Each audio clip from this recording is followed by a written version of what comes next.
anybody who has access to water and a little piece of land can farm.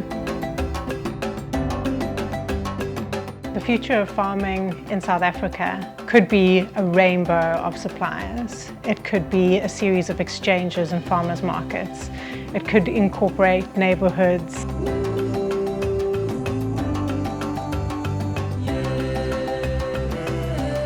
The food system itself needs to become a bit more adaptive and flexible. When you have a larger ecosystem, you essentially have greater diversity and more resilience. The perception of farmers in South Africa, and I think globally, is that you have to be huge, you have to be mechanized, and you have to be scalable, you have to be commercial. I think those are old stories that don't really suit our farmers anymore.